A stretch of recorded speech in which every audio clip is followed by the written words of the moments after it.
Saan ko po kaya sila pwedeng mahanap? Tulungan niyo po ako, kailangan kong iligtas ang tatay ko. Siguradong nasa kapama ka ng iyong ama ngayon. Pero ito ang aso namin. Siya ang tutulong sa'yo para lumaban sa mga yon. Masyado ka matapang bata. Hindi pa pinalaan na kita. Tigilan mo ng pagiging bayani kung gusto mo pa mabuhay. Gusto ko bang mabuhay pero kailangan niyo nang mamatay. Mga halimaw kayo!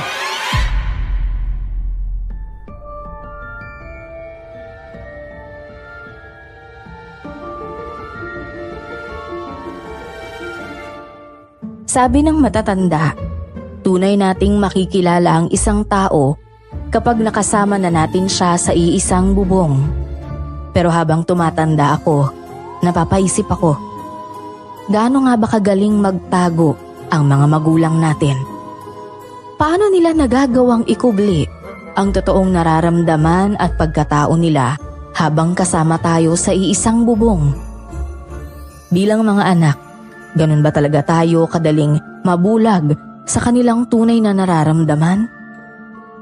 Magandang araw po sa lahat ng tagapakinig, lalo na sa mga katulad kong pulis na ginagawang background music ang pakikinig sa storya sa channel na ito. Kaya naman po, nainganyo akong ibahagi rin ang aking kakaibang kwento. Ako nga po pala si Alex at ito ang aking kwento. Bago ko simulan ng storya, huwag kalimutang mag-subscribe bilang suporta sa ating channel. Sobrang daming nangyari ngayong araw. Nakakapagod. Oh, di ba day off mo naman bukas? Bakit hindi ka na lang magpahinga muna? Paano ko naman gagawin yun? Alam mo namang madami akong binabayarang utang nila nanay at tatay noon. At saka isa pa, nakakaya sa'yo no, kung mawawala ako kahit isang araw lang. Di ka pa naman sanay na ako yung partners mo eh. Ako ba talaga? Baka sabihin mo si Rosas. Hindi ka naman pinapansin. Uy, nakausap naman ako nun kapag kakailangan ah. Oo nga kapag may utos. O paano, dito na muna ako. Bahala na bukas ha. Bukas na lang ulit. Alam mo ba, ikaw yung type ni Rosas? Maliw ka talaga. Hindi naman hamak na mas gwapo ka sa akin. Sige na, umuwi ka na nga. Papasok na ako eh, baka hindi pa kumakain yung kapatid ko. Nandiyan sa loob yung kapatid mo? Bakit parang ang dilim? Mukhang walang tao ah, saka napakatahimik. Eh di ba, parang hindi naman sanay yung kapatid mo sa dilim? Baka hindi pa umuwi. Tignan ko na lang dyan kina Aling Tess. Minsan kasi, dyan siya naghihintay sa akin kapag late na ako nakakauwi. Nasa pala si Tatay Teo ngayon? Hindi ba siya yung nag-aasikaso sa inyo? Medyo nagbago ang timplan ni tatay nung nakaraang linggo eh. Palagi na nga lang siyang nagiinom sa labas at umuwi na sobrang lasing. Hindi ko naman matanong kung anong problema. Kilala mo naman yung tatay ko eh. Oo nga eh. Ganyan talaga yung mga matatanda ngayon. Ayaw nilang pinakaikialaman. Kaya mas mabuting huwag na lang magtanong eh. Maliban na lang kung magkwento sila. Hindi din kasi makwento si Tatay Teo eh. Hindi ko nga siya nakitang nagalit noon nung nawala si nanay. Sigurado, ganun lang talaga yung mga matatanda. Magaling sila magtago ng tunay nilang nararamdaman. Basta kung kailangan ni Tatay Teo na kainuman, sabihin mo, nandito lang ako ha. Sabihin mo lang ako. Ikaw talaga.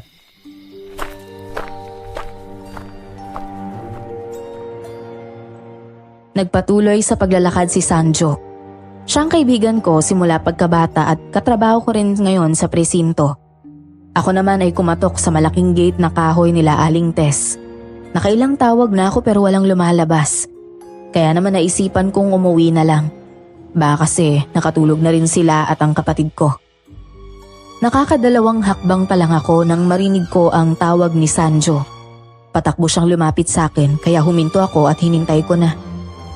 10:00 na rin ng gabi at liwanag na lang ng buwan ang nagsisilbing ilaw sa daan.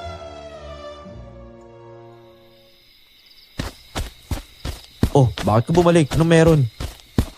Nakalimutan kong daanan yung rimas. Lulutuin daw yun nila nanay bukas kaya kailangan kong madala sa bahay.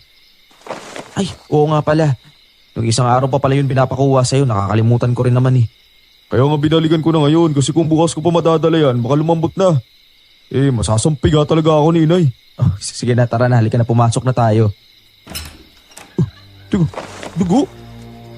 Ano yun? Teka, bakit sobrang dami patak na dugo? So tingnan mo, doon nagagaling yung dugo. Cassandra! Cassandra! Hoy, kumising ka, Cassandra! Sandali lang, tatawag mo na ako na mapulis. Pulis nga pala tayo. Hingi lang ako ng tulong, sandali ah! Cassandra! Anong nangyari kay Cassandra? Bakit buhat-buhat mo siya at puno ng dugo? Saan po ba kayo pumunta, tay? Bakit kasi ganitong oras wala pa kayo sa bahay? Saka tingnan nyo nga yun, susuray-suray kayo. Nagpakalunod kayo sa alak habang ito yung anak mo. Nalulunod sa sarili niyang dugo. Pwede po bang tumabi muna kayo dyan sa daan? Kailangan ko pong dalhin sa bahay yung kapatid ko. Nagmamadali na ako. Ano? Dadalhin mo siya sa bayan? Wala ka kayong masasakyan ng ganitong oras. Kung gusto mo, ako nang bubuhat dyan sa kanya, sumakay na kayo sa motor. Tay, lasing ka. Ano pong kayang gawin ng isang taong hindi makatayo ng diretsyo? Tumabi na lang po kayo dyan. Alex! Matagal ba darating ang ambulansya tinawag ng presinto? Yung mga sa barangay naman sira. Kaya yung motor mo na lang talaga sa labasan na pinaandar ko. Siguro mas mapapadali kung ipagmamaneho ko na lang kayo. Sige, yan na lang. Mauna ka na sa labasan. Kukuha lang ko ng makapal na kumot.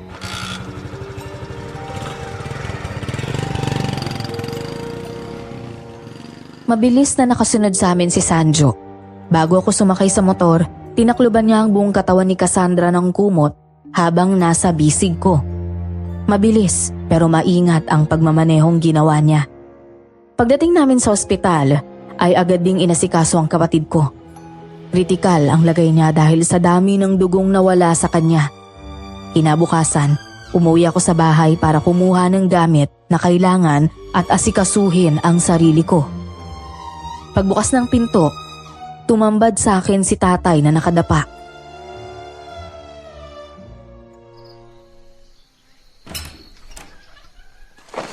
Bilib din ako sa'yo. Nagawa mo pa rin magtimpi habang nasa... Oh, tara, nagulat ka ba? Hindi ko na alam na nandyan ka. Akala ko umuwi ka na kanini. Ako yung katabi mo sa tricycle kanina.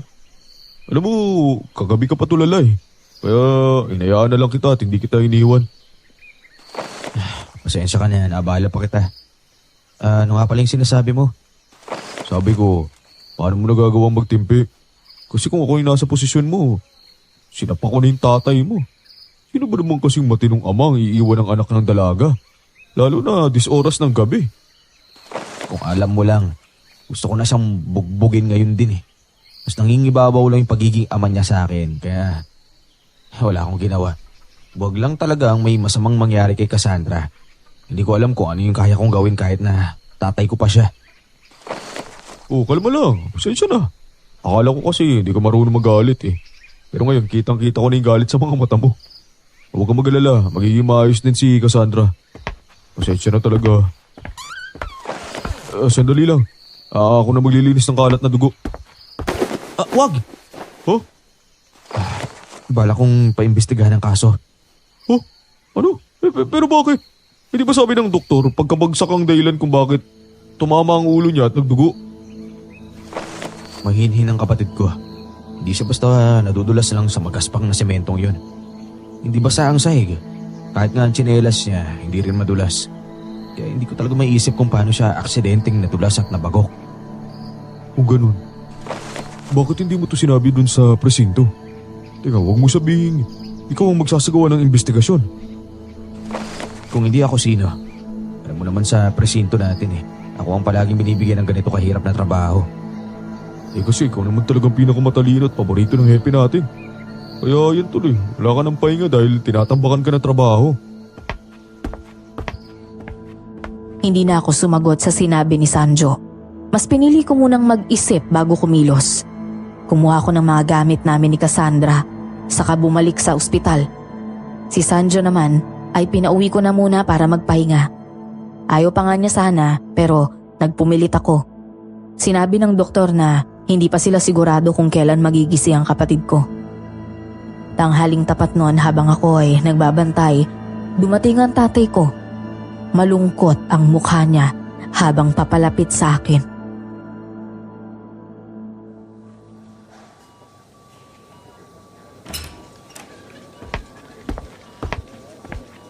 Pasensya na. Tayo Ay naman.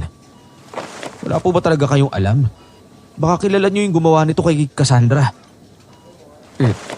Hindi ko talaga alam, anak. Tanghali nang umalis ako ng bahay. Kaya wala akong alam. Ano ka pa? Nag-aalala din naman ako sa nangyayari kay Cassandra. Ganun po ba? Kung ganun, sige, pwede po bang bantayan niyo muna si Cassandra? Alamin ko lang kung ano yung totoong nangyayari. Paano mo naman gagawin yon? O di ba pulis ako? Pwede ko pong imbestigahan ang nangyari sa bahay habang wala kayo. Ikakapahamak mo yan, anak. Alex, hayaan mong ibang pulis na lang ang magsagawa ng investigasyon. Opo, alam ko naman po yung tungkol dyan.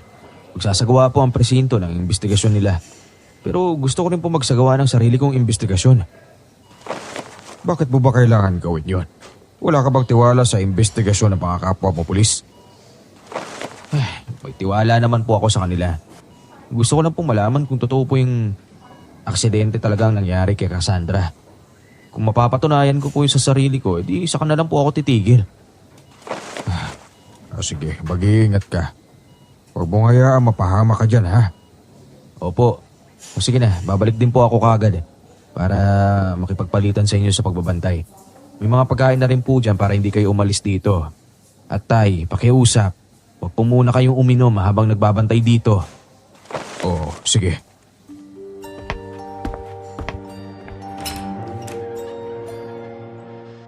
Tumango si tatay at ako naman ay lumabas ng pintuan. Hindi ko magawang magalit kay tatay dahil alam kong may malalim siyang dahilan kung bakit siya naglalasing.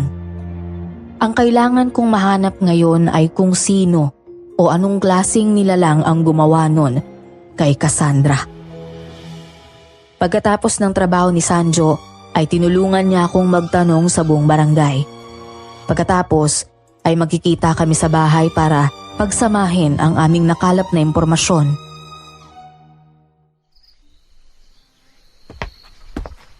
Oh, akala ko ba hayaan mo nang imbestigahan ng mga kapwa natin pulis yung nangyari kay Cassandra?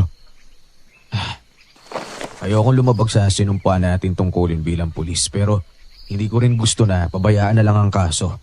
Hindi nila tinitignan ng bawat anggulo. Nakatuon lang sila sa atensyon nila sa pagkabagok ng ulo ni Cassandra. Kaya sa unang investigasyon, sinabi nila na aksidente lang ang lahat. Ano ba kasing hinahanap mo? Kasi hindi ko talaga masyadong naiintindihan kung bakit kailangan natin tumingin ng mga tao sa paligid dito sa baryong to. May nakita kasi ang mga doktor na sugat ng kalmot at kagat sa katawan ni Cassandra. Hindi rin ito sinabi sa investigasyon. Hindi kasi maniniwala ang doktor na mula yun sa kagat ng tao eh. Kung hindi kagat ng tao, pwede kayang kagat ng aso? Oo. Nakita ko ang kagat at mukhang mula yun sa kagat ng isang malaking aso. Kaya gusto mong magtanong-tanong para malaman mo kung may kaparehong kaso dito si Cassandra. At huhulihin mo rin yung asong yun. Oo. Pero walang agresibong aso sa buong baryo natin. Kung may aso mang alaga ang mga tao dito, lahat sila mababait. Walang kayang kumagat at bukod pa ron, lahat ay nakakulong at nakatali. Paano kung pinapakawalan nila tuwing gabi? Oh, ano? Paano mo naman naisip yun? Saka bakit parang lahat ay pinag-iinalaan mo? Ginagawa mo ba talaga to dahil gusto mo lang may masisi sa nangyari kay Cassandra? Hindi ah. Pwede kasing aswang ang may gawa nito. Ano? Ikaw, parang lumalayo ka na yata sa katotohanan ah. Yun ang totoo. Ang kalmot at kagat ay totoong ebidensyang nagpapatunay na aswang nga ang may kagagawa ng lahat. Sa tingin ko, nagulat si Cassandra bago pa siya makagat ng tuluyan. Kaya naman natumba siya at tumama sa lamesa yung ulo niya. Pagkatapos nun, umalis na yung aswang. Oh, kung aswang nga talagang gumawa nun, bakit hindi na lang niya kinain si Cassandra? Ay, pasensya na ha. Base kasi sa mga kwento ng lola ko noon, ang aswang ay nambibiktima kapag sila ay nagugutom. Kaya paanong kinagat lang niya at umalis na lang yung aswang na yun? Kaya ako nga naiisip na alaga ng tao ang may kagagawa nito. Pwedeng isang aso na aswang at alaga ito. Nang kinagat niya si Cassandra, saktong dumating ang amo niya at kinuha siya. Kaya hindi na siya tuluyang nakakain. Sabagay, tama ka. Teka, bigla ko may naalala. Ang alin? Anong naalala mo? May mag-asawang nag-aalaga ng kakaibang aso. Saan? Tsaka paano mo nasabing kakaiba yung alaga nilang aso? Matanda na sila mag-asawa pero nagagawa nilang mag-alaga ng isang malaking asong itim. Pero hindi naman agresibo yung aso. Sige, ituro mo sa akin yung bahay nila. O bakit? Ano gagawin mo sa kanila? Hindi mo ba ako narinig? Hindi naman agresibo yung asong yun. At saka isa pa, nasa dulo ng baryo yung bahay nila. Yung bakura na may madaming tanim na gulay. O edi, bibili ako ng gulay. Uy, sabihin mo nga. May binabala ka no? Bakit ka naman kinakabahan? Wala akong gagawin. Gusto ko lang malaman kung totoo ang sinasabi mong hindi agresibo yung aso nila. Mabait kasi yung mag-asawang yun eh. Parang di mo naman ako kilala. Kung babaitan lang naman, siguradong nasa dulo ka ng pila. Oo na. Ikaw na yung pinakamabuting tao sa buong mundo. Pero seryoso, kung sila talaga ang pinaghihinalaan mo, parang sobrang imposible yun. Kaibigan na kasi yun ng nanay ko eh. Kung hindi aswang ang alaga nilang aso, wala talaga akong gagawin sa kanya. Pangako naman talaga yan eh. Paano kung mapatunayan mo aswang yung aso na yun? Anong gagawin mo? Wala naman akong masamang gagawin. Kung mapapatunayan na hindi siya yung nanakit sa kapatid ko.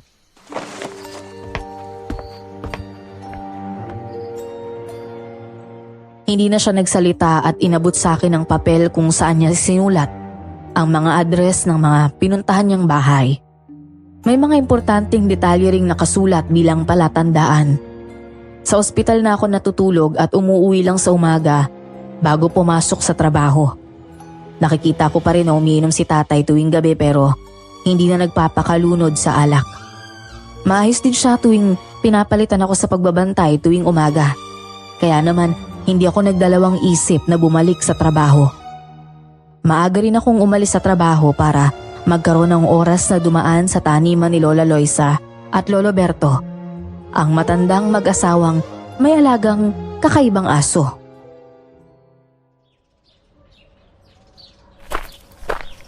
Ikaw pala, Alex. Ay, kamusta na ang trabaho?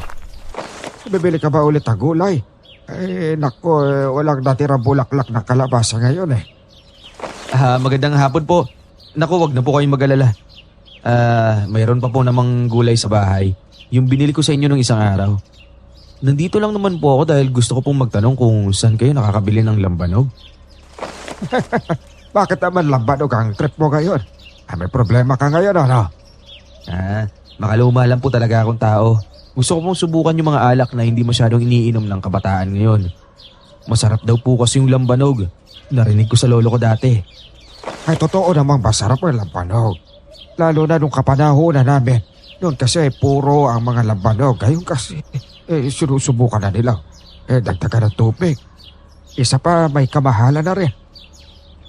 Ayos lang naman po kahit medyo mahal. Mas mahal pa rin naman po yung mga alak dyan na mapapait.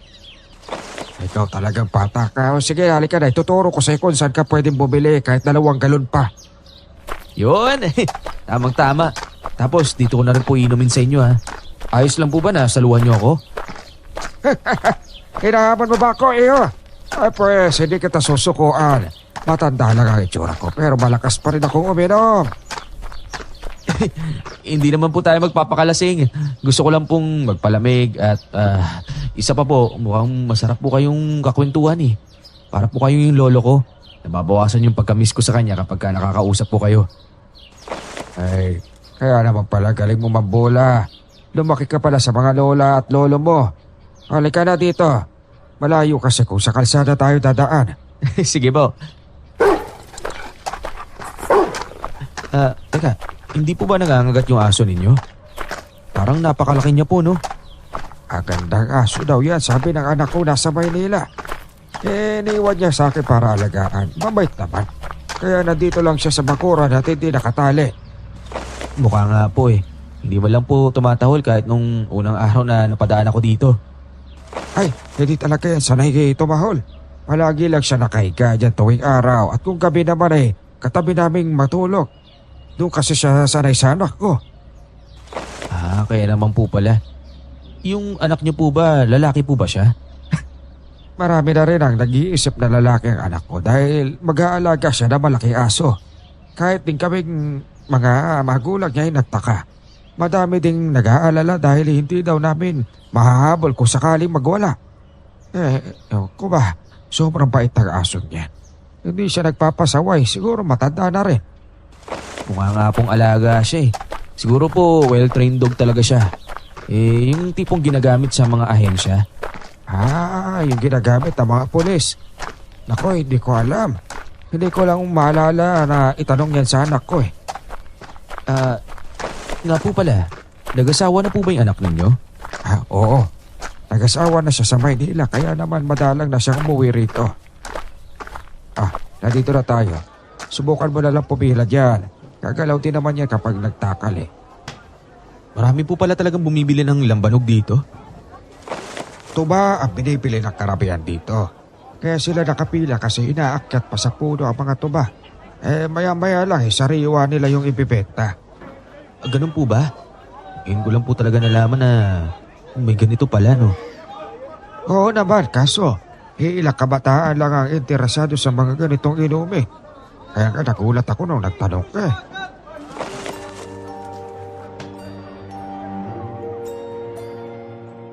Hindi rin nagtagal ay nakabili kami ni Lolo Berto ng 1 galon ng lambanog. Mabait ang matandang mag-asawa, katulad ng sinasabi ni Sanjo at ng kanilang kapitbahay. Kung titingnan at habang nagiinom kami, wala silang masamang sinabi, kahit minsan ay nagbibiro ako. Nagagawa akong sabayan ni Lolo Berto. Masaya silang kasama na parang hindi ako nasa isang misyon. Isang araw, 2 oras kaming uminom ni Lolo Berto. Hindi ako pwedeng magpagabi dahil kailangan kong magbantay kay Cassandra.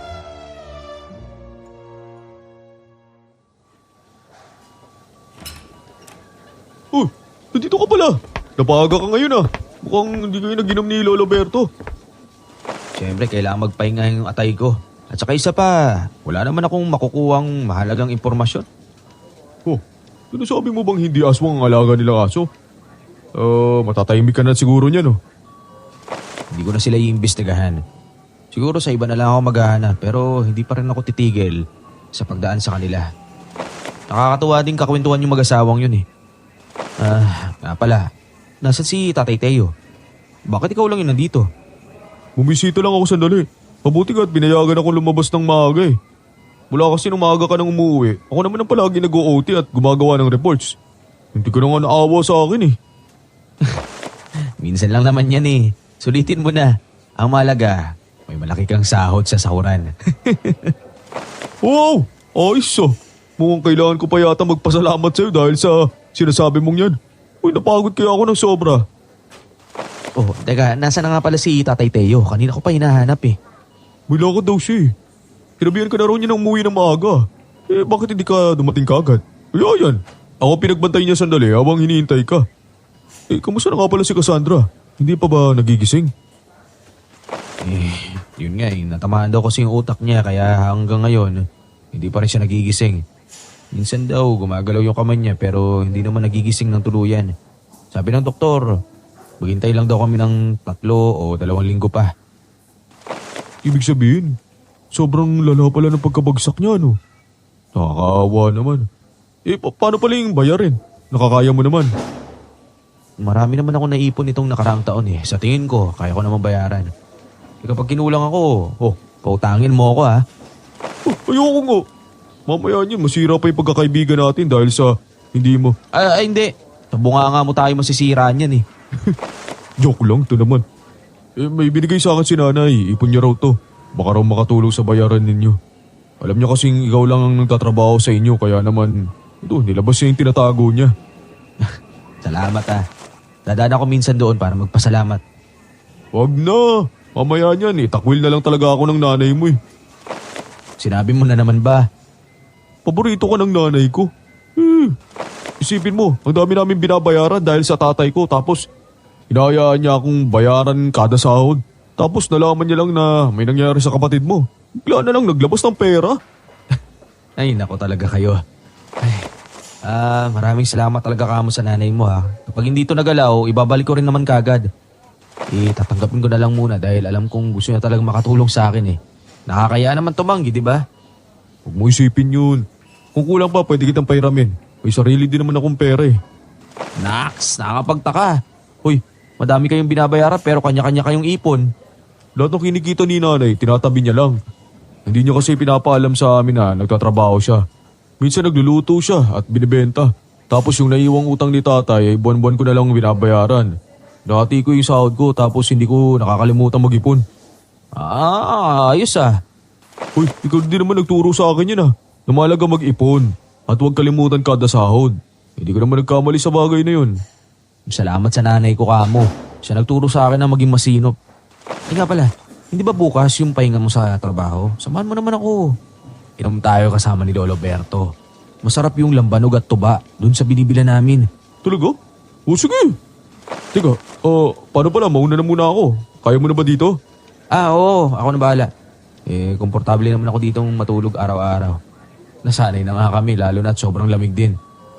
Ay, mabuti naman. Kung may kailangan ka pa, tawagan mo ako.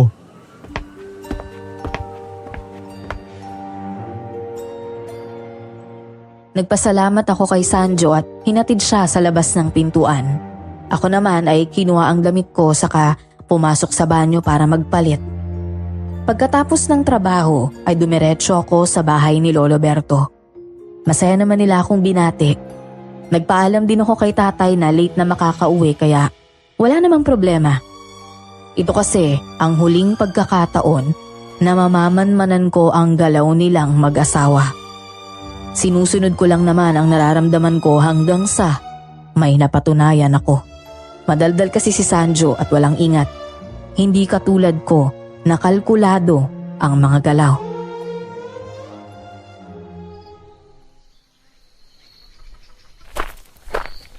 Magandang araw po, Lolo Berto. Kasama ko nga po pala yung kaibigan ko. Gusto niyo po kasing matikman yung pinagmamalaki yung lambanog at sariwang tuba na ininom natin. Magandang araw po. Ako po si Sanjo. Isa din po akong pulis. Aba, talagang nagtawag ka pa nagtatalo sa akin ano? Halika na kayo, pumasok na kayo mga iyo. Ito na pa nag-asawa ko si Loisa. Mahilig siyang magsulse kapag hindi kami nagtatanim. Magandang hapon sa inyo. Pumasok na lang kayo sa loob. Hindi ko maabot ang kamay ko sa inyo mga iho. Ikita nyo naman. Di pwede bumitaw ang kamay niya dahil masisira ang linya at ang ginagawa niyang disenyo. Ayos lang po yan. Sanay naman po ako at naikwento ko naman po kay Sanjo. Ayos lang po bang pumasok? Hindi po ba nangangagat yung aso niyong yan? Sabi ko na rin po sa kanya na mabait yan. Ayaw lang po maniwala kasi na wala daw pong ganong aso. Hindi po kasi siya naniniwala may mabait na ganyang kalaking aso eh. Ay nako, halika papakilala kita. Ay, ayoko po.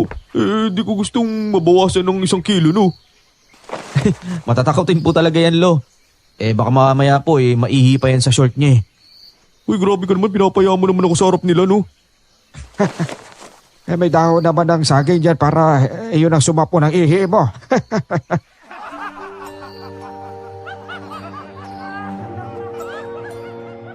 Nagtawanan lang kaming tatlo habang si Lola Loisa naman ay napangiti lang.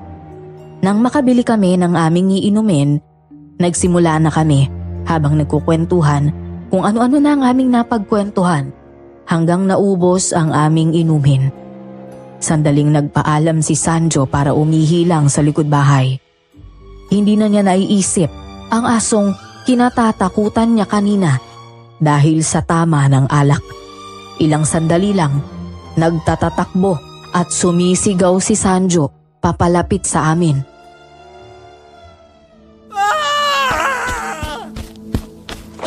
Kumalma ka nga. Ano bang nangyayari sa'yo? Itabi mo nga yung lawit mo. Isipin mo muna. Anong nangyari sa'yo iyo?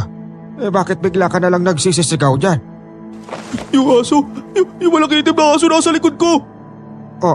Anong meron kay Berta? Bakit nawawala ba siya? Hindi. Namumula yung mata niya parang aswang. Kakainin na niya ako eh. Nakatingin niya sa akin na masama. Alex, umalis na tayo dito. Aswang yung aso na yun. Sanjo, ano ba? Kumalma ka nga muna. Kalma. Lolo Berto, Lola Loisa, pasensya na po kayo. Sobrang lasing na to si Sanjo eh. Saka, alam niyo naman po diba, takot siya talaga sa malaking aso. Oo nga iyo, sige na. Iuwi mo na lang muna siya. Huwag ka mag-alala, di ko naman masyadong iisipin ang mga sinabi niya. Pasensya na po talaga, nakakaya talaga eh. Ayos lang. Naging masaya naman ako habang nagiinuman at nagkikwentuhan tayo. nabawasan ang pangungulila ko sa anak ko dahil sa inyo. Sige na, umuwi na kayo. Mag-ingat kayo ha. Opo, Lolo. Lola Loisa, pasensya na po talaga. Ayos lang, iho. Ganyan talagang nalalasing. Naiintindihan namin. Sige na, mag-iingat kayo ha.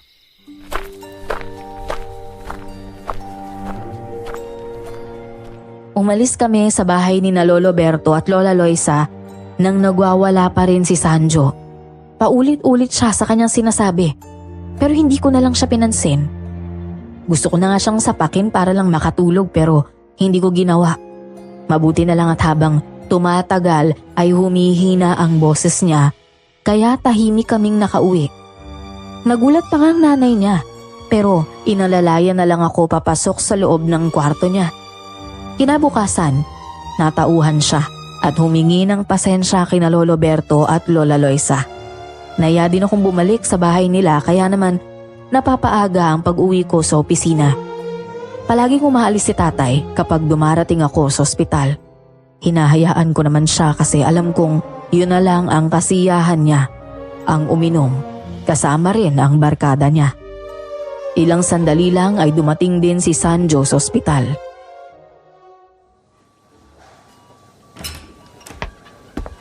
Pabihira ka. Alam mo bang sinunod ko ang gusto mo? Ang dami tuloy gulay sa bahay. Nagtataka tuloy si nanay. Mapupurga na daw kami sa iba't ibang klase ng gulay. Kailangan mong gawin yun dahil hindi mo kinokontrol yung sarili mo. Nakakaya ka. Ito naman kasi nakita ko. Bakit kasi ayaw mo maniwala? Gusto mo pa bang kakatin ako bago ka maniwala sa sinasabi ko? Sana nga kinagat ka na mapatay ko na yung asong yun. Hoy, grabe ka naman. Gusto mo talaga mabawasan yung kagwapuhan ko eh. Hindi no. Ikaw na rin ang nagsabing mabait ang dalawang matanda. At napatunayan ko naman. Pero hindi pa rin naalis ang hinala ko sa kakaibang aso na yun. Kung magsasalita lang tayo na walang matibay na ebidensya, magmumukha lang tayo mga walang utang na loob. Mabait at masaya silang tumatanggap sa atin. Kaya ayokong maging bastos tayo. Tama ka naman. Sana pala nakagat na nga lang talaga ako para maging masaya ka. Anong pinag-uusapan ninyo? Huwag niyong sabihin, iniimbestigahan niyo pa rin yung nangyari kay Cassandra. Hindi ba sinabi ng presinto na tapos na yon? Isang aksidente lang ang naging dahilan. Bakit pinag-iinitan niyo yung asong wala namang kinalaman sa nangyari sa kapatid mo ha, Alex? Hindi naman po kami gumagawa ng ikakapahamak namin, tay. Gusto ko lang pong patunayan na mali ang hinala ko. Gusto ko rin po na mabigyan ng hustisya ang nangyari kay Cassandra. Sadyang tamad lang pong maghalongkat yung mga kasamahan ko kaya sinarado nila kagad. Kahit na, gusto ko tagilan mo na ang paghalongkat pa rito. Baka mamaya ikapahamak mo pa yan.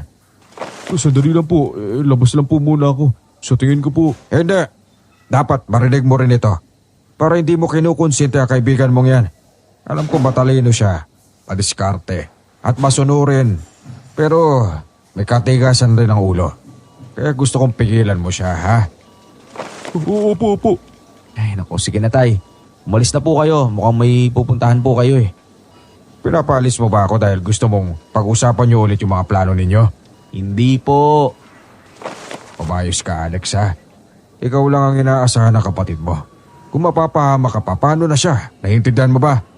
Opo.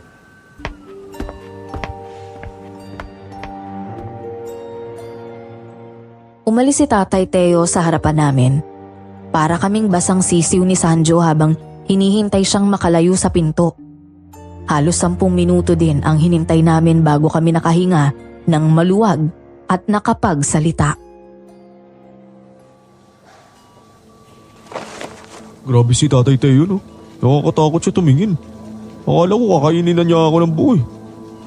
Teka, naiintindihan mo ba talaga yung gusto niya mangyari? Isipin mo ha, gusto mo lang ng kasagutan sa nangyayari sa kapatid mo pero ayaw niya. Hindi ka ba nagtataka? Oh, anong nakakapagtaka doon? Naiintindihan ko siya. Baka iniisip niya lang din na hindi tao ang may kagagawa ng nangyari kay Cassandra at papahamak pa ako. Ako lang naman talaga ang inaasahan nila para mabuhay. Pero alam mo naman kung gaano ako nag-iingat, di ba? Anong ibig sabihin yan? Ipagpapatuloy mo pa rin yung paghahanap ng sagot? Oo! Sa harap ni tatay, magpapanggap akong sumusunod sa kanya. Kaya wag na natin ito pag-uusapan dito. Ayoko mag-alala siya sa akin. Alam ko na marami naman talaga siyang iniisip eh. Ayoko nang dagdagan pa. Labo mo naman. Iwan ko sa'yo. Ah, nga pala. Narinig ni nanay yung sinasabi ko nung lasing ako. Kaya tinanong niya ako at hindi ako tinantanan. Hanggang sana ikwento ko ng lahat sa kanya. Kaya wala na akong nagawa pa. O, tapos? Yung sinabi siya sa akin eh. Hindi ko alam kung makakatulong ba to pero pwede mo subukan. O sige, ano ba yan? Lumapit ka raw sa albularyo. Madali lang daw malaman ang mga tanong mo dyan sa aswang na yan. Kaya daw nilang malaman yan kahit ano pang nilalang. Wag na. Ang tingin ko sa mga albularyo, kakampi rin ng mga aswang yan. Kwento lang yun ng mga matatanda. May mga nakukwento din sa akin yun si Lola eh. Pero ang sabi ni nanay, mga albularyo daw ay may prinsipyo din na sinumpaan. Tukulin nilang tumulong sa kahit anong nangangailangan. Kahit sino pa yan o kahit ano. Kaya kung lalapit tayo sa kanila, matutulungan nila tayong mapabilis ang pag-alam natin ng katotohanan. Kung madali lang pala, sana sinabi noon pa nila na lumapit tayo sa kanila. Ano magagawa natin? Pareho tayo walang alam sa mga ganitong paraan. Nabubuhay na kasi tayo sa panahon na ngayon lang merong mga doktor, may mga pulis na kagaya natin. Kumbaga, siyensya na yung nangingibabaw. Kaya nga eh. Teka, may sinabi rin ba si nanay mo kung saan mahahanap yung albularyong sinasabi niya? O kung meron man dito sa baryo natin? Wala raw eh. Kailangan daw natin umakyat ng bundok. Sa panahon kasi ngayon, hindi na sila masyadong pinapansin ng lipunan. Ayaw rin kasi nila na maingay kaya madalas silang nasa bundok na lang kung saan huni lang ng ibon yung naririnig nila. Kung ganun, anong bundok naman yung aakyatin ko? Kailangan ko bang suyurin lahat ng bundok? Siguro. Hindi kasi sinabi ni nanay dahil hindi siya sigurado eh. Minsan kung hindi daw sagana ang lupa sa isang bundok, nagpapalipat-lipat daw yung mga albularyo. Minsan nga daw kung saan may magandang halamang gamot doon sila tumitigil para manirahan eh. O sige, ako na lang bahala maghanap ng bahay ng albularyo na yan. Oh, ano? Hindi mo ko sasama? Gusto ko sana makiusap na ikaw munang pumalit kay tatay sa pagbabanday dito. Gusto ko rin naman bigyan ng pahinga si tatay at magkaroon siya ng oras para sa sarili niya. Ayokong maghapon at magdamag siya rito. Baka mas lalo yung masiraan ng ulo. Oo nga no. Nasanay siyang magiinom ng tuwing gabi. Sa tingin mo, ayos pa kaya yung atay niya? Ewan ko. Sinabihan ko na rin niya na magpatingin sa doktor kaso wala. Inaaway niya lang ako palagi. Kaya pala, kung papalitan mo si tatay sa hapon, sabihin mong nag-overtime na lang ako sa trabaho ha. At kung makikita ka man niya sa umaga, sabihin mo maaga lang akong umalis. Pero gusto ko sana hindi ka na niya makita sa umaga eh. Mag-iwan ka na lang ng sulat, parang ako. Hanga din ako sa isip mo no. Napakabilis talaga. Parang makinarya. Nagkaroon ka agad ng plano. Teka, kailan mo kaagad yan gagawin? Ngayon sana. Ikaw na munang bahala dito. May damit ako dyan. Pwede mong gamitin. Huwag kang mag-alala, bibilisan ko lang. O saan ka naman magsisimula maganap? Sa bundok kung saan pwedeng tumira ang isang tao. Kung masyadong magubat, yun ang ihuli kong puntahan. O sige, mag-iingat ka ha. Uy, bilisan mo dahil kilala mo naman ako. Oo, sobrang daldal mo at madudulas ka kahit kanino. Lalaking tao, may pagkatabil. Uy!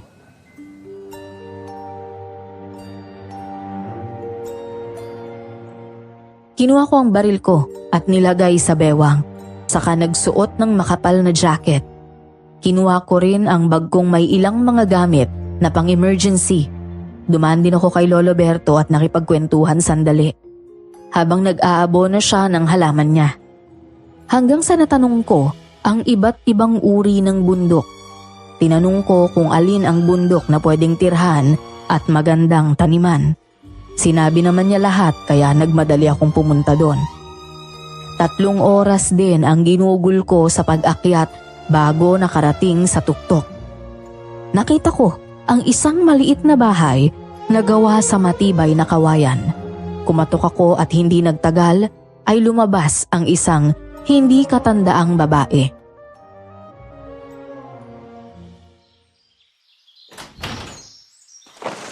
Ako lang ang tao dito, wala nang iba. Kung sa tingin mo hindi ako mapagkakatiwalaan, pwede ka nang umalis. Po? Alam kong umakyat ka sa bundok dahil sa isang albularyo. Pero albularya ang nadatnan mo rito. Wala nang lolo ko, kaya ako na lang ang nandito. Kaya ko namang magpagaling ng hindi pa nagigising pero ayoko makialam kung nasa pangangalaga na ito ng doktor. Po, ang ibig ko po sabihin naniniwala po ako sa inyo. Pero hindi po yan ang pinunta ko rito eh. Kung ganoon, ano? Mukhang hindi ka naman nayang daw. Gusto ko lang po malaman kung may aswang talaga na gumagala sa baryo namin. Pasensya na po kung direkta ko kayong tinanong at hindi mo lang ako nagpapaliwanag. Medyo kinakabahan po kasi ako sa inyo eh. Pumasok ka. Salamat po. Bigyan mo ako ng detalye sa pinag-iinalaan mo. Tungkol ba ito sa kapatid mong nasa ospital ngayon? Sandali lang po. Paano niyo po nalaman yun? Isa sa mga kakayahan ko ang makita ang pinagdaraanan ng taong nakakaharap ko gamit ang mata nila. Limitado lang ang nababasa ko pero malaking tulong sa akin para malaman kung sino ang totoong nangangailangan ng tulong. Ganun po pala. Sa totoo lang, ang gusto ko lang naman mabigyan ng hustisya yung nangyari sa kapatid ko. Pinapangako ko po, lalo na sa mga magulang ko, na ako ang poprotekta sa kapatid ko. Kaya malaking apak sa pagkatao ko ang hindi malaman kung sino ang gumawa nito kay Cassandra. Naintindihan ko. Matalino kang batang pulis. Sa edad mo siguradong pinagmamalaki ka ng sarili mong mga magulang. Kaya ka lumapit sa akin dahil aswang ang pinaghihinalaan mo, hindi ba? Opo, mayroong kagat at kalmot yung kapatid ko. Hindi po mula sa ngipin at kuko ng tao yung mga yun eh. Wala rin pong kaparehong insidente sa lugar namin kaya medyo nahihirapan ako. Gusto ko lang po malaman kung tama po ba yung hinala ko. Mali ka. Masyado kang nakatuon sa walang kwentang ebidensya. Kung gusto mong malaman ang katotohanan, mas mabuting imulat mo ang mata mo. Tingnan mo ang paligid mo at huwag kang maging bulag. Tandaan mo, sarili mo lang ang mapagkakatiwalaan mo. Sinasabi niyo po bang isang kakaibang nilalang ang tao malapit sa akin? At naging bulag ako dahil sa pagkakakilala ko sa kanya? Wala akong sinabing ganyan. Mukhang nagulat ka at hindi ka pa handang malaman ang katotohanan. Ihanda mo ang sarili mo, saka bumalik sa akin. Isa pa, mukhang naapakan ko ang pride mo dahil sa sinabi ko. Hindi mo siguro inaasahan na sa unang pagkakataon ay mali ka ng hinala. Natahimik ako sa sinabi ng matandang ginang. Bigla kong nakwestiyon ang kakayahan ko bilang isang pulis. Hindi na rin nagsalita ang matanda. Lutang akong naglalakad pababa ng bundok. Hindi muna ako dumiretso sa ospital at nagtungo ako sa bahay. Kailangan kong mag-isip ng mabuti sa mga susunod kong hakbang. Habang binubuksan ko ang bahay, may kung sino ang sumugod sa akin. Madilim pa rin kaya naman hindi ko makita ang itsura ng nilalang. Nahawakan ko lang ang balat niya. Mukha itong balat ng buwaya sa kapal. Hindi siya kalakasan dahil nasasaktan ko siya sa mga pabiglang suntok ko. Sinipa ko pa siya at ganun din ang ginawa niya. Paulit-ulit kaming nagpalitan ng atake at pag-iwas. Nang mapunta siya sa may maliwanag na parte, tumayo siya at papalapit sa akin. Agad kong kinuha ang baril sa likod ng bewang ko at pinatamaan siya. Natamaan siya sa braso pero mukhang hindi nasaktan. Sunod-sunod ko siyang pinaputukan hanggang mapaatras siya. Ano kailangan mo sa akin? Ikaw ang salarin sa pag-hospital ng kapatid ko, di ba? Dapat ka lang mamatay. Akala mo ba kaya mo ko patayin na walang kwenta mo laruan? Tumigil ka! Hindi ako titigil hanggat hindi kita napapatay. Dapat ka na mamatay! Mamamatay ka lang kung ipipilit mo gusto mo! Isasama kita sa hukay! Muli ko siyang sinugod. Naubos na ang bala ng baril ko kaya naman wala akong nagawa kundi ang ibato ito sa kanya. Tinamaan siya sa noo kaya napaatras siya ng kaunti. Dahil doon mas pinili kong saktan siya sa ulo. Napansin ko kasing hindi ko siya napaatras nung binaril ko ang tiyan niya. Sinipa ko ng paulit-ulit ang ulo niya hanggang sa hindi na siya makakilos. Hingal na hingal din ako dahil sa pagod kaya huminga muna ako sandali. Hanggang sa nakita kong paatras na siyang lumalayo sa akin. Bumilis ang kilos niya kaya naman hinabol ko siya. Dahil aswang siya, mas mabilis siya ng higit sa akin. Kaya binilisan ko palalo. Munti ko na siyang mahabol nang may isang nilalang ang sumugod sa akin mula sa kanan ko. Isa itong mabangis na aso at nasa ibabaw ko siya. Patuloy na nagtatatahol. Maliwanag ang mata niyang kulay abo. Sobrang sakit sa tenga. Kaya hinampas ko ang batok niya. Nawalan siya ng malay at humiga sa ibabaw ko. Binuhat ko ang aso at mahigpit kong tinali sa loob ng bahay. Nang lumiwanag na, pumunta ako kina Lolo Berto at Lola Loisa.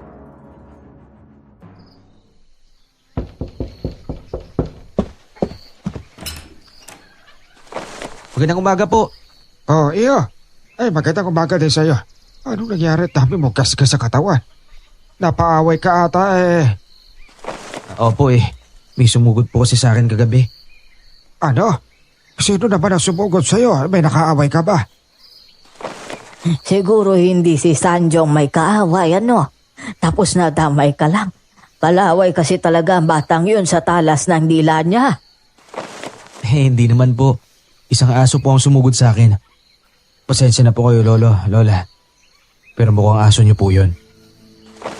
Ano? Paano mo naman nasabing aso yon? Loisa, nasaan ang alaga natin? Oh, bakit wala siya rito sa likod? Hindi ko siya nakita kanina pagising ko. Akala ko nga nandyan lang siya sa labas kaya hindi ko na hinanap. Nilagyan ko ng pagkain ang kainan niya pero mukhang hindi pa rin siya bumabalik.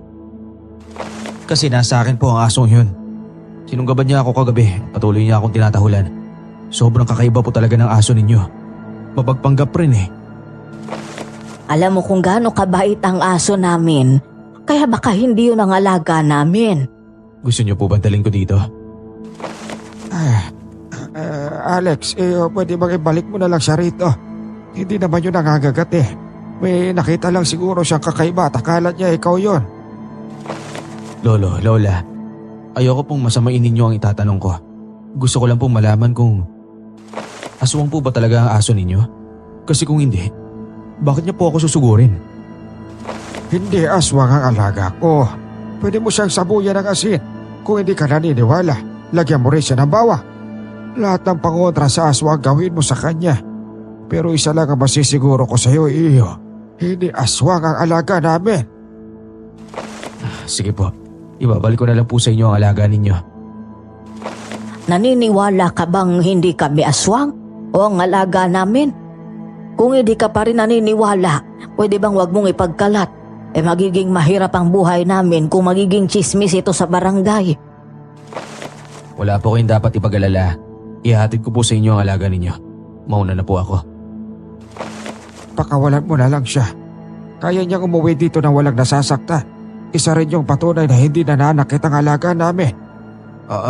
Sige po. Pasensya na rin po kung natanong ko yan. Naiintindihan kita, kaya hindi mo kailangan mag-alala. Huwag kang mahiya sa amin. Bumalik ka rito. Wala namang masamang magtanong, iho. Lalo na kung may dahilan ka naman. Hindi kita huhusgahan dahil dyan. Maraming salamat po sa pag-unawa.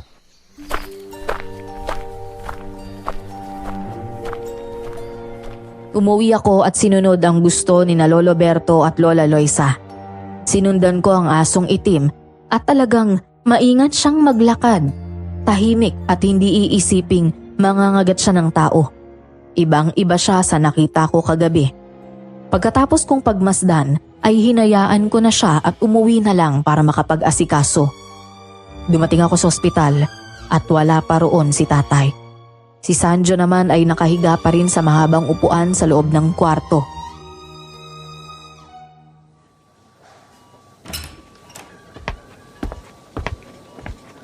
Uy, gising! Hindi ba malilate ka sa ginagawa mo? Bakit hindi ka pa umuwi at mag-asikaso para pumasok? Nandiyan ka na pala. Kumusta yung lakad mo? Bakit ang bilis mo babalik? Nasuwid mo na ba yung buong kabundukan? Oo, at nagkamali ako. Ano? Ang isang mahusay at matalinong pulis na kagaya mo nagkamali. Hindi ba imposible ang sinasabi mo? Teka sandali nga, baka nananaginip ako. Pwede mo ba ako? Aray ko naman! Ba't mo naman ako sinampal? Akala ko yun ang gusto mo sabihin. Sinunod lang kita. Pabihira naman. Kung gaano kabilis yung utak mo, ganon din kabilis yung kamay mo malaki. Ay nako. Ba't sungit mo naman? Teka, anong nangyari ba sa lakad mo? Natulog ka man lang ba? Saka, ano yung galos mo? Bakit hindi mo man lang tinapalan? Napaaway ka ata. Ang dami mo namang tanong. Gusto ko muna magpahinga at mahiga. Bumangon ka na dyan. Teka, kamusta na nga pala si Cassandra? Hindi pa ba siya gumigising? Yung doktor niya ba dumaan kagabi? Ako, bawal magtanong. Hindi mo rin sinasagot. Tapos ikaw magtatanong. Naku, sabi ko nga. Hindi pa dumadaan. Yung nurse na lang ang dumaan kagabi kasi inaayos yung nakasalpak sa katawan niya. Si tatay, anong oras na? Hindi pa ba dumarating? Hindi pa siya dumating kagabi? Hindi ko pa siya nakita simula nung magbunga nga sa kagabi. Sige. Salamat ah. Magpapahinga lang ako sandali. Mamaya na tayo mag-uusap kapag maayos na yung utak ko. Sige. Bantayan ko na lang muna kayong dalawa. Bakit? Hindi ka papasok? Nagpaalam ako kay Hepe kagabi. Nagalit ka eh. Nagsabay na naman daw tayong dalawa. May pay leave ako no. Yung taon ko lang naman yung magagamit eh. Oo nga. Ako naman kasi yung pinapagalitan eh.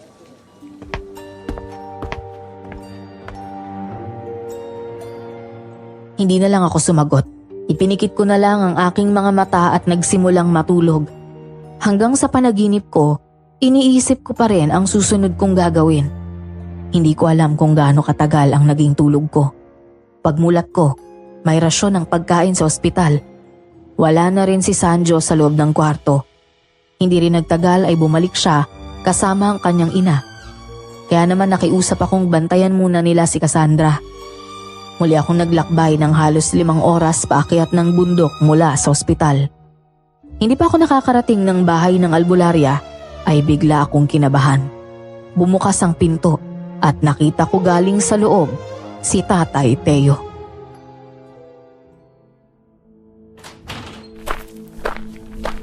Tay, ano pa ginagawa niyo rito? Bakit nandito ka sa lugar na to? Wala. Sobrang layo po ng lugar na to sa atin. Bakit kayo pupunta dito nang wala lang? Sabihin niyo po sa akin, ano po talagang problema? Hinahanap niyo rin po ba yung gumawa nito kay Cassandra? Tay, ano ba? Kinakausap kita. Bakit? Nandito ka na naman ba para hanapin ang nilalang na gumawa nun sa inyo? Bakit kasi hindi ka na lang tumigil? Tay, paano niyo nasasabi yan? Bakit po ako titigil kung muntik nang ikamatayo ng kapatid ko? Alam niyo po ba yung naging epekto nun sa sarili ko? Palagi ko pong sinisisi ang sarili ko kasi hindi ko na protected si Cassandra. Palagi ko kini-question ang kakayahan ko bilang isang pulis kaya nandito ako kasi gusto kong malaman ang katotohanan. Gusto kong malaman kung sino ang gumawa nun sa kanya. Sige! Matapang kayo, di ba? Alamin mo, kapag nalaman mo, patayin mo na rin. Hindi ko po kayo maintindihan.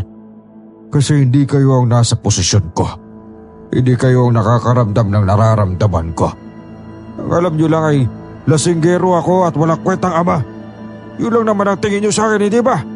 Kaya nga hindi mo ako sinusunod eh. Teka, paano po tayo napunta sa usapan na yan? Hindi ko po kailanman sinumbat sa inyo yan. Hindi ko alam yung nararamdaman ninyo kasi hindi kayo nagsasabi. Hindi rin po ako nagtatanong doon dahil alam kong hindi kayo komportable. Kung tatanungin ko po ba kayo, magsasabi kayo ng totoo? Ewan ko sa'yo. Pumunta ka na ron sa albularyang yun. Tignan mo kung hanggang saan ang kaya niya gawin para sa'yo. Bakit po tay? Ano po bang ginawa nun sa inyo? Wala nga. Hindi ba kanina ko pa sinasabi sa'yo kapag sinabi kong wala, wala? Umamin ka nga po sa akin tay. Anong alam mo sa nangyari kay Cassandra? Ano? Bakit ganyan yung mga nagiging reaksyon ninyo? May alam po ba kayo? Hindi ko alam ang sinasabi mo, Alex. Bakit mo ba sinasabi yan? Akala mo ba kaya ko kayong saktan? Ganyan ba tingin mo sa akin? Kilala niyo po ako, hindi ba? Alam niyo po kung ano ang kakayahan ko. Mahabang katahimikan ang namagitan sa amin ni Tatay. Hindi siya nagsalita at ganun din naman ako. Maraming buntong hininga akong narinig mula sa kanya. Mas lalong lumakas ang hinala ko pero umaasa pa rin akong hindi totoo yun. Alam kong mahal kami ni Tatay at hindi ko pwedeng pagdudahan yon. Imposibleng mangyari ang bagay na yon. Lasinggero lang si Tatay pero hindi siya halimaw. Ilang sandali lang ang lumipas. Lumuhod siya sa harapan ko at hinawakan ang kamay ko.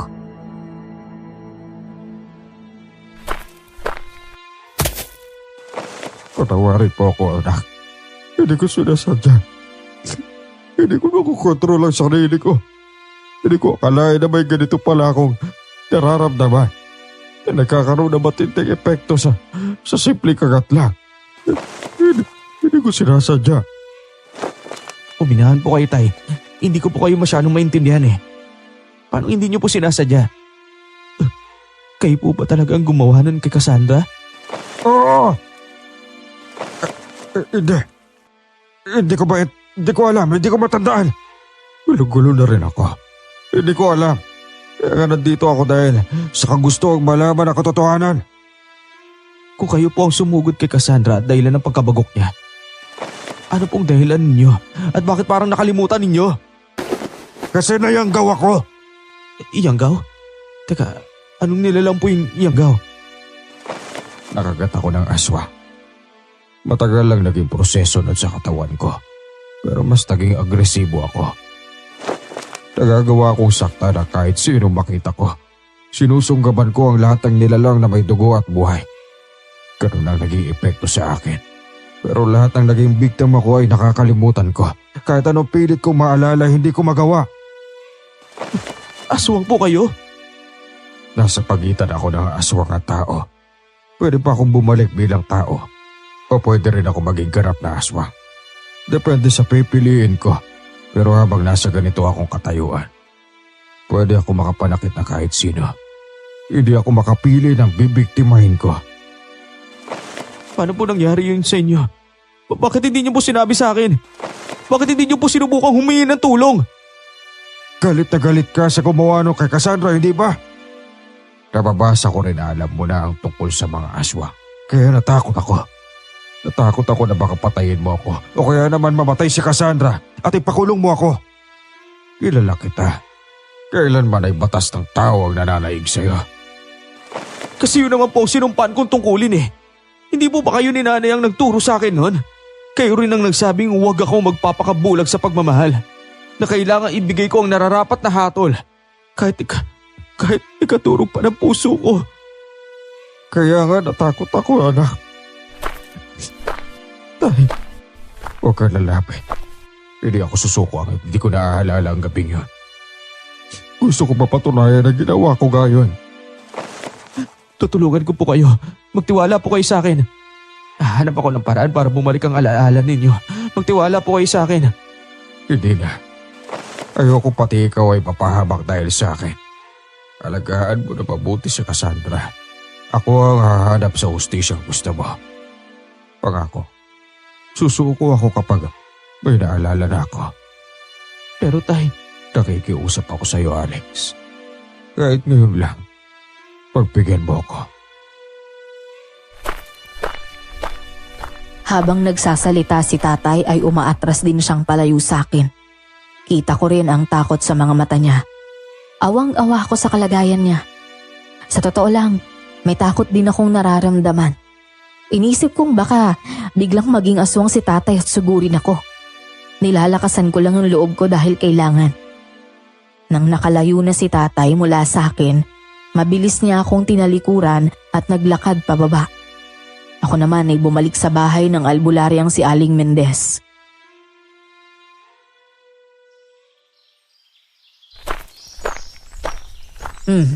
Sa itsura ng mukha mo at luha sa mga mata mo, masasabi kong alam mo na ang lahat.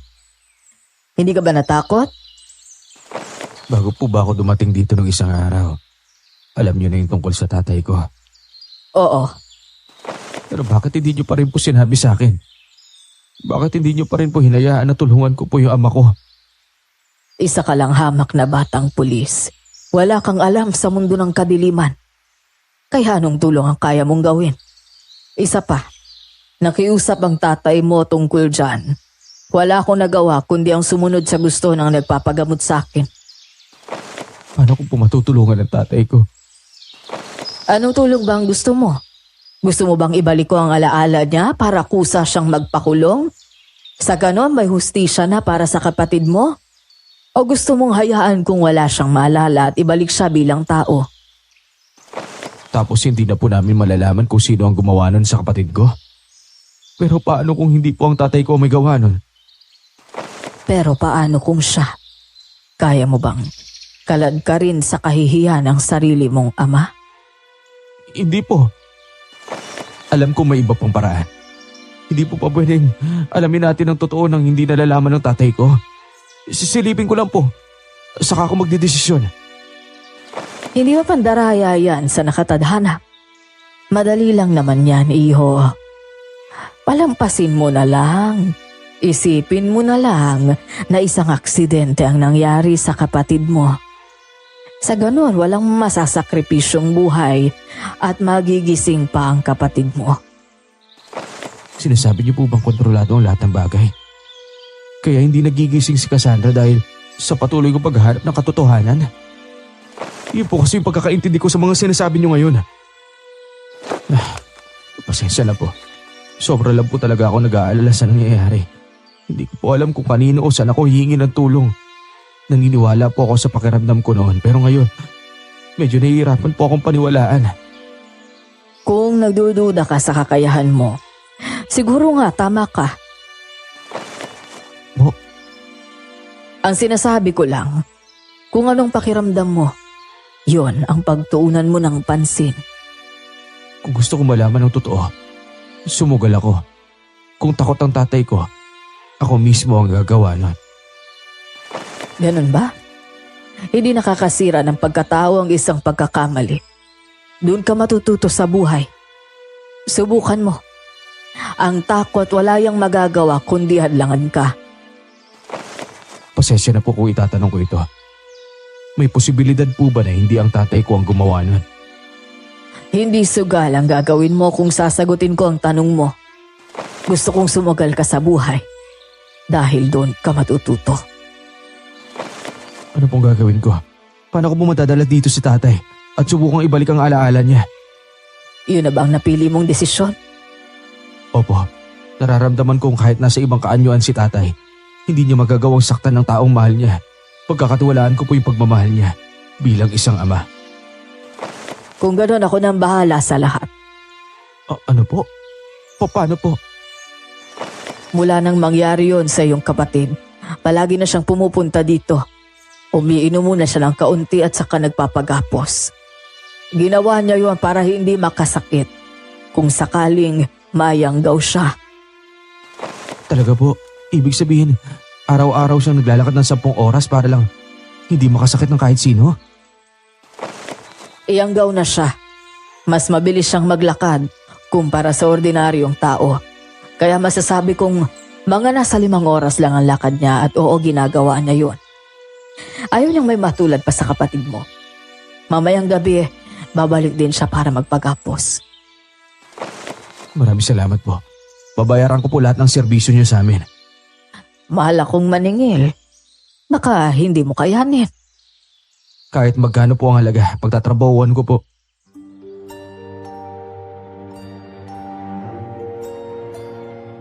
Kahit papano nakahinga ako ng maluwag. Dumiretso ako sa ospital at naabutan ko ron si tatay. Mugto ang mata niyang tumingin sa akin. Ako naman ay umiwas lang matapos kong magmano sa kanya.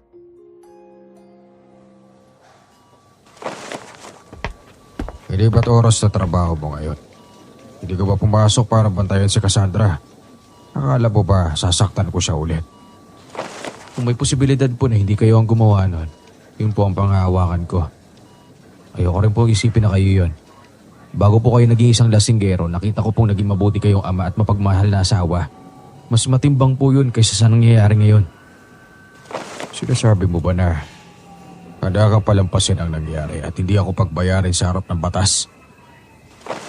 Bakit ko po kayo pagbabayarin, tay? Kung hindi naman kayong gumawa.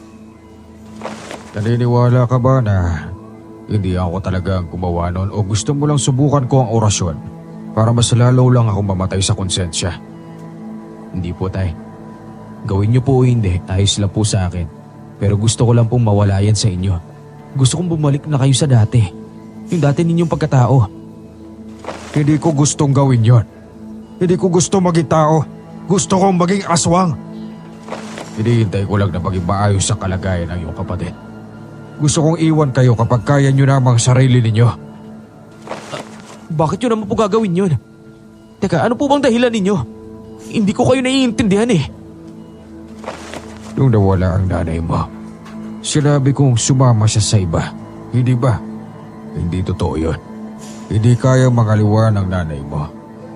Madaling araw noon nung may narinig kaming asong dumaday kaya lumabas kami. Nakita namin ang isang nilalang na kinagat ang itim na aso. Iniligtas yun ng nanay mo hanggang siya ang nakagat at naging aswang. Hindi ako nakagat ng aswang, pero kinagat niya ako. Kaya matagal bago lumabas ang pagkayanggaw ko. Sinasabi niyo po bang buhay pa si nanay at nabubuhay siya bilang aswang? Oo. Gusto niyo po bang maging ganap na aswang para makasama siya ulit? Oo. Ang nanay mo lang ang nagbigay ng halaga sa buhay ko. Walang kwenta ang buhay ko noon nung nakilala niya ako. Nabuhay akong muli dahil sa inyo.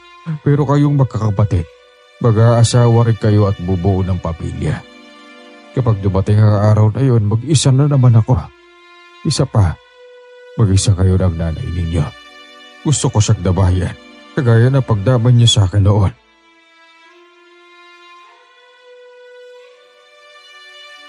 Hindi ako nakapagsalita sa sinabi ni tatay. Hindi ko alam ang dapat kong maging reaksyon. Ramdam ko yung buong pagmamahal at sinseridad sa sinasabi niya. Mas lalo kong namiss si nanay. Simula nang mawala siya, inubos ko ang oras ko sa pagtatrabaho para mabigyan ng magandang buhay si Cassandra. Hindi ko man lang siya magawang maalala. Nagalit pa nga ako sa kanya kasi iniisip ko na pinagpalit niya kami. Pero hindi pala. Sa sobrang pag-iisip at pagod, hindi ko na malayang nakatulog pala ako habang nakaupo. Nagising na lang ako dahil sa yugyug ng kaibigan kong si Sanjo. Kumusta naman? Mukhang pagod ka. Hindi mo pa ba ititigil yan? Hindi ko alam. Lalo na ngayon na mas lumalalim ang kagustuhan kong malaman ang totoo. O gawin mo lang ang makakapagpanatag na loob mo. Nandito lang naman ako para tumulong eh. Nga pala, nagising si Cassandra kahapon. Hinahanap ka nga niya eh. Tapos kanina nagising din siya pero nakita kanyang natutulog kaya hindi ka ginising. Ayun, nakatulog ulit. Ano? Si tatay, nasan si tatay? Hindi ko alam eh. Hindi ko na rin siya naabutan kanina dito. Akala ko nga hindi naman siya umuwi. Pwede bang pasuyo ulit? Sige na, baka ito na yung huli. Kailangan ko lang puntahan si tatay. Pero, teka, paano at saka saan mo naman siya hanapin? Alam ko kung saan siya pwedeng puntahan. Pero uunahin ko muna sa bahay, baka nandun siya eh. O sige, basta mag-ingat ka ha. Eh sana bukas pag uwi mo, maabutan mong gising si Cassandra. Gustong gusto ko niya makausap eh.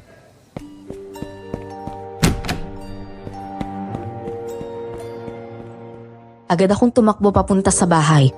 Hindi ko nakita ang bakas ni tatay kaya bumalik ako sa taas ng bundok. Pagod na ako pero hindi ako pwedeng sumuko.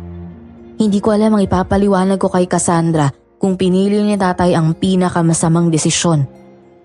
Tahimik ang buong paligid. Nang dumating ako, parang walang kahit sinong taong nandun. Kumatok ako ng ilang ulit pero walang sumagot.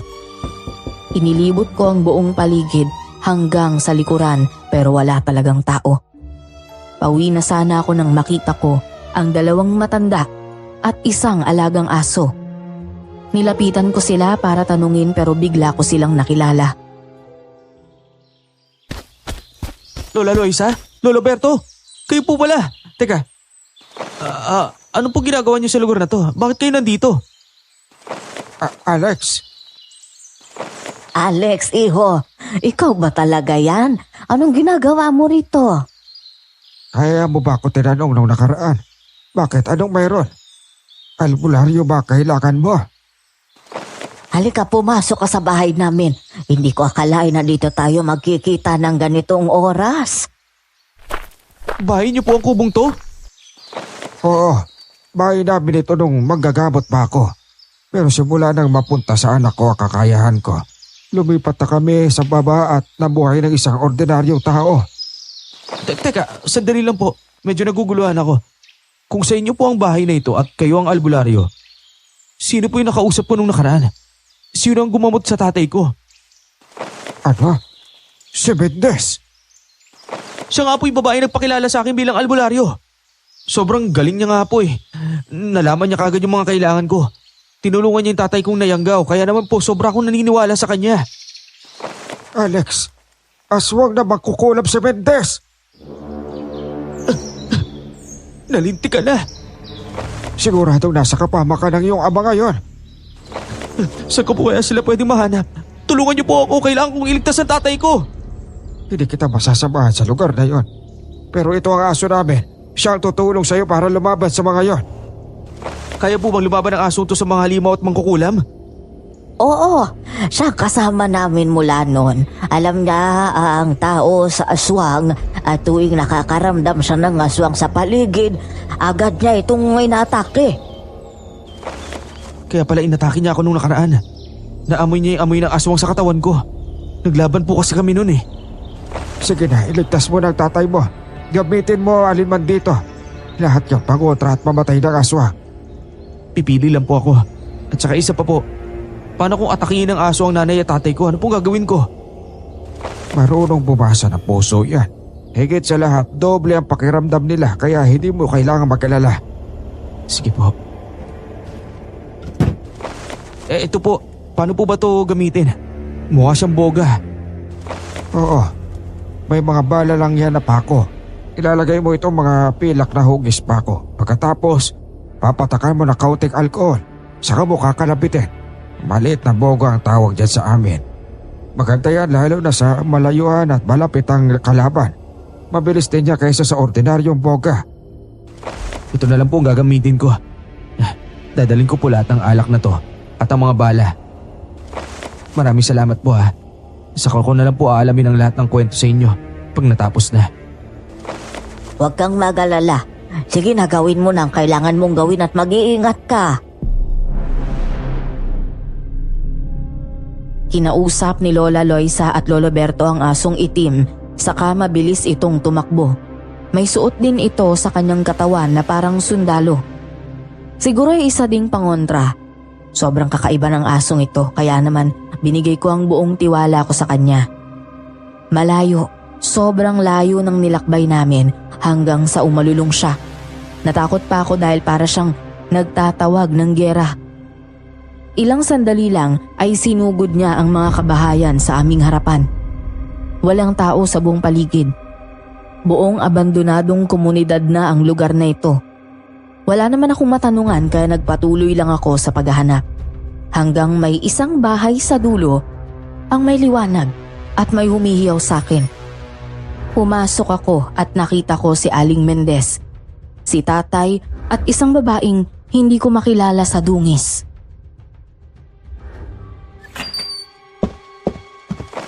Ginagawa mo sa tatay ko? Tay, ayos ka lang ba? Anong ginagawa mo, tita? Bakit ka na dito? Para po iligtas kayo. Mangkukulam ang matandang yan. Ginagamit ka lang niya para makuha sa poder niya. Oo, alam ko. Ano? Pero bakit ka pumayag? Anong pinipili ninyo? Ang makakabuti para sa inyo magkapatid. Kaya naman bumalik ka na ron. Huwag mo nang sayangin ang buhay mo rito.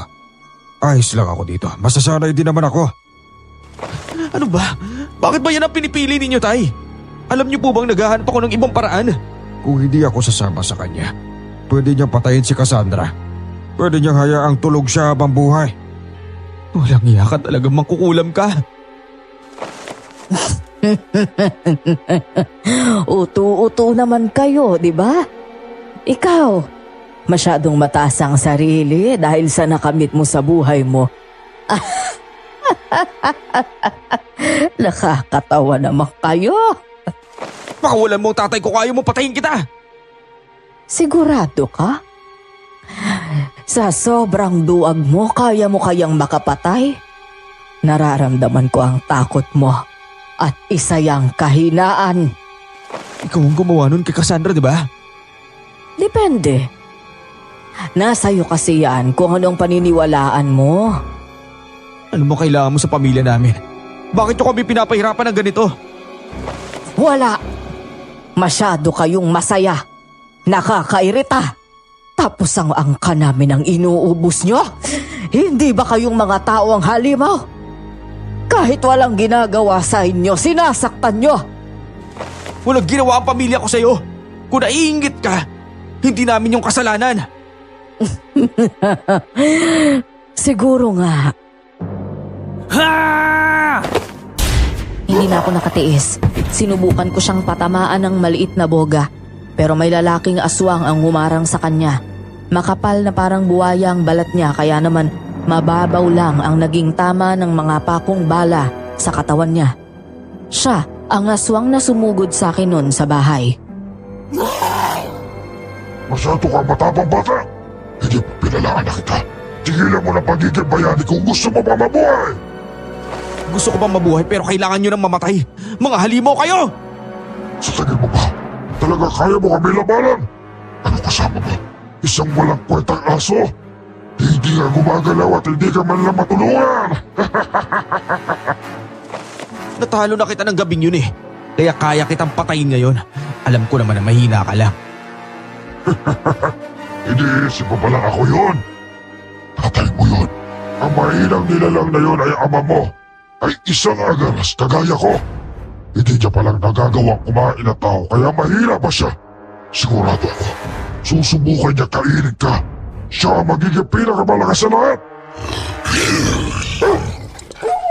Tumingin ako sa aso na nasa gilid lang. Umalulong siya sa kami sabay na umatake sa dalawang aswang. Ang aso ang umatngat sa mangkukulam. Dahil sa sakit, nagbago ito ng anyo. Ang lalaking aswang naman ay nakipagpalitan lang ng atake.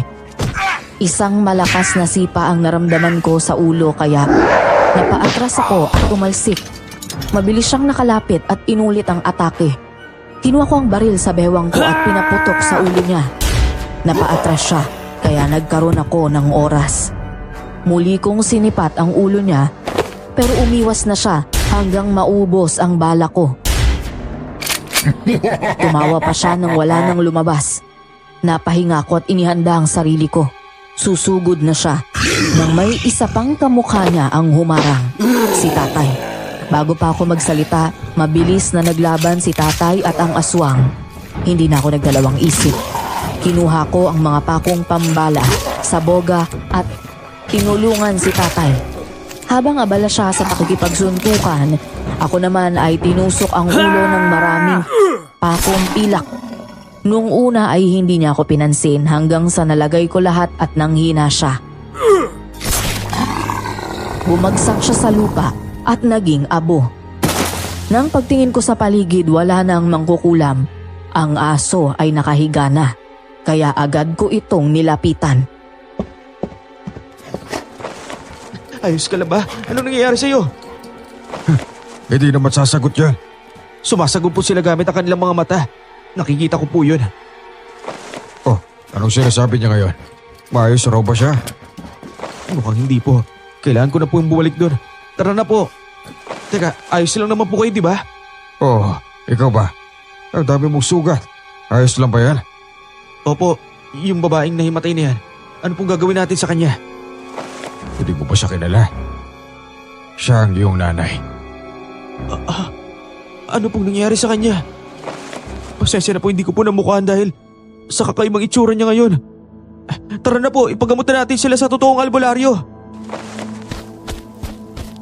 Hindi na kami nagdalawang isip na umalis.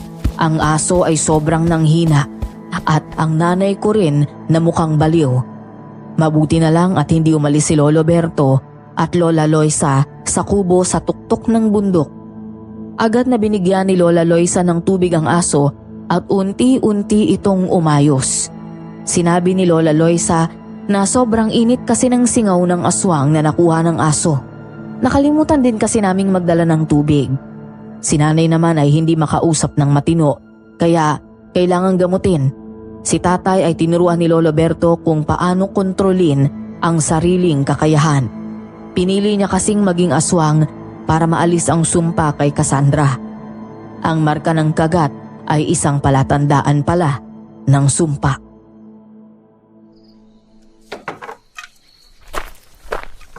Bakit ba kailangan niyo lumipat dun? Talaga bang iiwan mo na yung trabaho mo? Hindi ba pangarap mo yan? Bakit bibitawan mo na lang? Hindi ko naman bibitawan.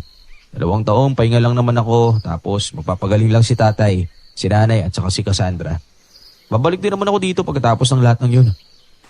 Ay, alam kong tungkol ito sa mga aswang pero sana naman wala nang maging aswang sa inyo. Ayoko no. Ikaw talaga oh. Uy, bibisita ako dito minsan ha. Pangako, babalik din kami. Wala na tuloy yung pinakamagaling na pulis sa presinto namin. Pasaway ka talaga.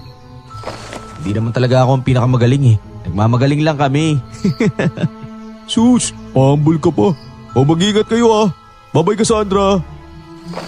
Paalam, kuya! Maayos na si Cassandra. Pero gusto niya pang makasama si nanay ng matagal.